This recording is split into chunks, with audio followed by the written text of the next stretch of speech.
வணக்கம் நண்பர்களே! மீண்டும் ஒரு வீடியோவில் உங்களை சந்திப்பதில் மிக்க மகிழ்ச்சி. இன்னைக்கு வரலாறு காணாத வெற்றி. ஆமாங்க. நம்ம கிரிக்கெட் டீம பத்தி தான் இன்னைக்கு பேசப் போறோம். எட்பஸ்டான்ல இதுவரைக்கும் நம்ம ஜெயிச்சதே இல்ல. முதல் வெற்றி அது இளம் கேப்டனோட வெற்றி. இந்தியாவோட வெற்றியா வந்திருக்குது. இத வரலாற்று வெற்றியை பத்தி பேசுவதற்கு நம்ம ராஜா அவர்கள் நம்மளோட இணைந்திருக்கிறார். வணக்கம் சார். வணக்கம் சார். வரலாற்று வெற்றி. கண்டிப்பா சார். இது எதிர்பார்க்காத வெற்றி. எதிர்பார்க்காத வெற்றி. கூட நீங்க நிதிஷ்குமார் ரெட்டின்ற ஒரு போனஸ். ஆமா. பிரசித் கிருஷ்ணாவை சேர்த்து வச்சுக்கிட்டீங்க. பிரசித் கிருஷ்ணா, கருணாகரையும் கூட சேர்த்துக்கிட்டீங்க. எதிர்பார்த்தீங்களா இவ்வளவு பெரிய வெற்றி வரும்னு? இல்ல ஜி, கண்டிப்பா ஜெயிப்பாங்கன்றதே எனக்கு கான்ஃபிடன்ட் இல்ல. டிரா ஆனா ஒரு சான்சஸ் இருந்தது. பட் இவ்வளவு மார்ஜின்ல அடிச்சிருக்காங்க. பெரிய விஷயம். இது நல்ல வரலாற்று வெற்றி. இது நம்ம கொண்டாடி ஆகணும். ஆனா இதுக்கு இடையில இந்த டீம் செலக்ஷன், அதாவது பிளேயிங் 11 நல்ல ஒரு 14 பேர் இருக்கிறப்ப இந்த மாதிரியா அந்த பிச்சு, அது சொத்த பிச்சு அப்படின்னு தெரிஞ்சுமே ஒரு ஒரு நல்ல பவுலர் கூட இல்லாம இருக்கிறவங்களை யூட்டிலைஸ் பண்ணாம இப்படி டீம் எடுத்துட்டு போறது, அந்த செலக்ஷன் பத்தி என்ன நினைக்கிறீங்க? கண்டிப்பா ஜி. இந்த ஆகாஷ்தீப் நல்லபடியா போட்டாரு. சப்போஸ் அவரும் சொதப்பி இருந்தாருன்னா இந்த டெஸ்ட் மறுநாடி வாங்கிருவோம். ஸோ அவர் ஆகாஷ்தீப் 2 இன்னிங்ஸ்லயுமே நல்லா பண்ணாரு. சிராஜ் ஃபர்ஸ்ட் இன்னிங்ஸ்ல நல்லா பண்ணி கொடுத்தாரு. சிராஜ் ஃபர்ஸ்ட் இன்னிங்ஸ்ல போட்டாரு. ஆமா. ரெண்டாவது இன்னிங்ஸ்ல சிராஜ் ரொம்ப கம்மியான விக்கெட். ஐபிஎல்க்கு முன்னாடி டிராப் அவுட் ஆன போன டெஸ்ட்ல, லாஸ்ட் டெஸ்ட்ல டிராப் அவுட் ஆனாரு. ஆனா இப்போ கமிங் பேக் நல்லா இருக்கு. அதே மாதிரி ஸ்பின்னருக்கு விக்கெட் கிடைச்சிருக்கு ஜி. ஆமா, ஆளுக்கு ஒரு விக்கெட் எடுத்துட்டாங்க. டர்ன் ஆச்சு பால். இல்ல, வாஷிங்டன் பொறுத்தளவுக்கு பேட்டிங்கும் இது பண்ணிட்டாரு ஜி. அவரோட கான்ட்ரிபியூஷன் கொடுத்துட்டாரு. ஸோ அதை ஒரு நியாயப்படுத்தி. கண்டிப்பா. ஆனா பாக்கி இருக்கிற அந்த 3 தேர்வுகள் ஏன்னா சாய் சுதர்சன் வெளியில உட்காந்துருக்காரு, ஹர்ஷ்தீப் வெளியில உட்காந்துருக்காரு. ஸோ இப்படின்ற டயத்துல பும்ரா வெளியில இருக்கும்போது இப்படி டீம் செலக்ஷன்றது கொஞ்சம் கஷ்டம்தான். ஆமா ஜி. ஆனா இளம் கேப்டன் எல்லா பேர்டனையும் தன் தோல்லே எடுத்து தனிப்பட்ட ஆளா போராடி ஜெயிச்சு கொடுத்த மாதிரி இருக்கு. ஜி, அவருக்கு ஒரு விஷயம் தெளிவா இருந்தாருன்னு நினைக்கிறேன்.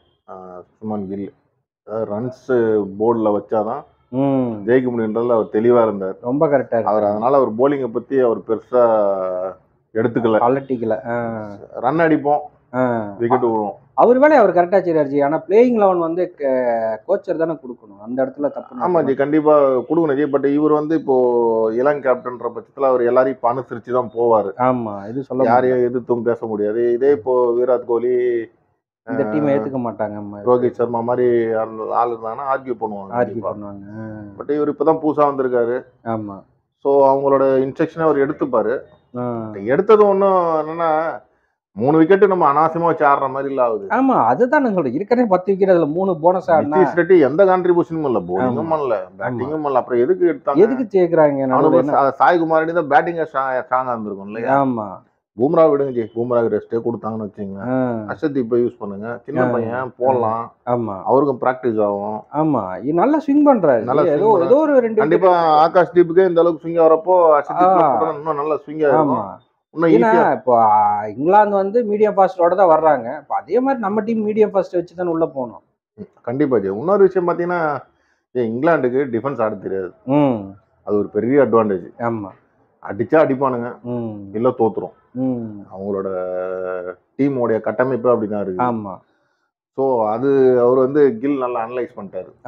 இவங்க கட்டை போட மாட்டாங்கன்றதுல கான்ஃபிடென்ட். அந்த கட்டை போட தெரியாது, அவங்க போட மாட்டாங்கன்றத தெரியாது.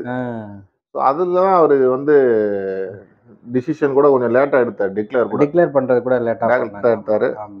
இன்னும் எனக்கு தெரிஞ்சு கில்லுக்கு கொஞ்சம் கரெக்டான டீம் கொடுத்தா நல்ல. அதுதான் சொல்றேன். நம்ம இப்போ பேச வந்த கான்செப்ட், டீம் நல்லா இருந்துச்சுன்னா அசுரத்தனமான இந்த தொடரை சிறப்பா நம்ம வெற்றியை பெறலாம் ஜி. ஆமாஞ்சி.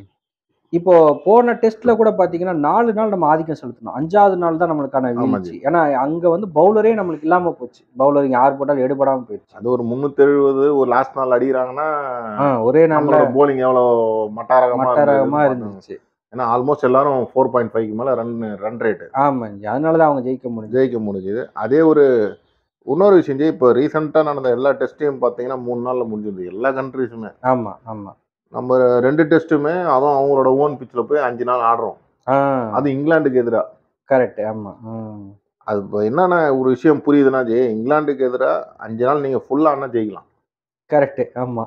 3 நாள் கான்செப்ட் போனீங்கன்னா கண்டிப்பா அவங்க ஜெயிச்சிருவாங்க. ஆமா, கரெக்ட். அவங்களுக்கு டைமிங் கொடுக்காம நம்ம எவ்வளோ சேவ் பண்றோமோ அந்த அளவுக்கு அதான் கில் கூட ஒரு பேட்டியில சொல்லியிருந்தாப்புல 20 விக்கெட் ரன் அடிக்குது மேட்டர் கிடையாது 20 விக்கெட் எடுக்கணும்னு 20 விக்கெட் நம்ம எவ்வளவு வீழ்த்துறோமோ அந்த அளவுக்கு நமக்கு வெற்றி வாய்ப்பு. அப்போ தேர்ட் டெஸ்ட் யார் இருப்பாங்க, யார் வெளியே போவாங்க?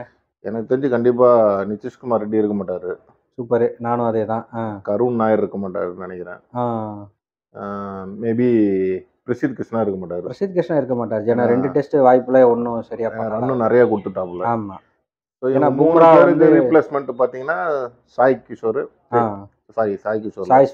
சுதர்சன், நம்ம பும்ரா உள்ள வருவாரு. இவரு ஹர்ஷ்தீப் இல்ல குல்தீப் யாதவ் வர சான்ஸ் இல்ல. 2 ஸ்பின்னர் ஆல்ரெடி இருக்காங்க. ஏன்னா இப்ப நீங்க ஜடேஜாவை தூக்க முடியாது. ஏன்னா 2 மேட்ச் பேட்டிங்கும் பண்ணிட்டாரு, போலிங் கான்ட்ரிபியூஷனும் பண்ணிட்டாரு. ஆமா, அதே மாதிரி வாஷிங்டன் சுந்தர் 141 ரன் பார்ட்னர்ஷிப் போட்டிருக்காரு. அதனால அவருக்கும் வாய்ப்பு இல்ல.